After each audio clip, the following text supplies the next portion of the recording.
Hello everybody and welcome back to another Minecraft tutorial. Today I'm going to be showing you how to build the mini cocoa bean farm.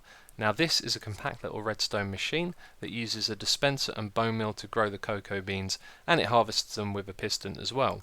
So all you need to do is grab your cocoa beans and then turn on the machine by hitting this lever at the top, and then hold down right click on the jungle wood at the back, which will plant the cocoa beans, and you can see here the dispenser on the left is growing them to the fullest state before the piston on the right then harvests them. And then all of the drops are either going to fall into the hopper down below, or we're going to pick some of them up as well. So when you're done, all you have to do is turn the machine off and collect your items from the hopper. So this is the bare bones of the machine right here. It's pretty compact and it's fairly simple to understand as well, because basically what we have are two clocks. On the left hand side we have a torch burnout clock which provides a rapid pulse to the dispenser at the front here, and on the right hand side we have a hopper clock which provides a signal to this one tick pulse to control the piston at the right hand side here.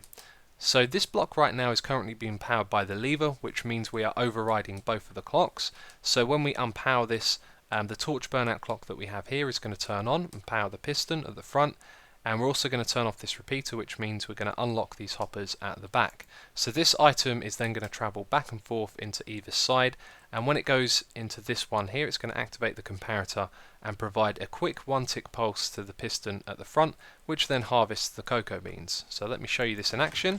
We've now activated the torch burnout, which means we can grow the cocoa beans fast like this.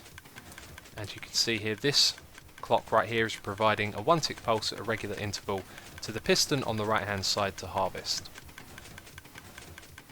So to build this, you are going to need an area of land that's 4 blocks wide and 6 blocks deep, and you'll need these materials. We have a regular piston, a sticky piston, a dispenser and a lever.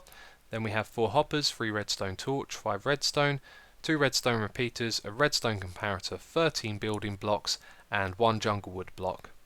So we're going to start off by building the first layer of this. We're going to put down a couple of blocks like this and have a sticky piston facing upwards, and then 2 more blocks over there like that, and then over on this side you want to place your 3 burnout torches like so, and then we need to place the hoppers at the front, which you're probably going to have facing into a chest. So you put your chest there and then put your hoppers facing into them like that. For the second layer, we're going to start off by placing 2 redstone over here, and then on the side of this redstone you want to place your dispenser facing inwards like this, and then on the other side put your piston there, and then we need to put our jungle wood behind that, so just place it there and remove that block. Then we're going to put a block on top of our sticky piston, put a repeater facing into the piston, a comparator facing into that block, and then behind that we need to place 2 hoppers that are facing into each other. So you need to place them like this. Then behind that we're going to put a block here and here, and then blocks on top of each of our torches, which is going to start the burnout. For this last layer we're going to start off by turning off that torch burnout, so we're going to put a piece of redstone on top of the dispenser, and to the right of that we are going to place a block and put a lever on the front of that and then power it, which is going to turn that off.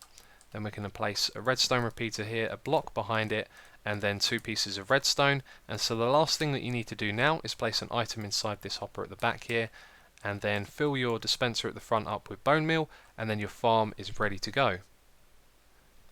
So that is pretty much everything you need to know to build the mini cocoa bean farm. There is a link in the description box to download a schematic of this if you want to import it into your world, and also there will be a link to a tutorial I've done previously that will show you how to build a trap with a skeleton spawner in case you don't know how to get a good supply of bone meal to supply this farm with. But that is it for this tutorial, so as always thank you very much for watching, and I will catch you next time.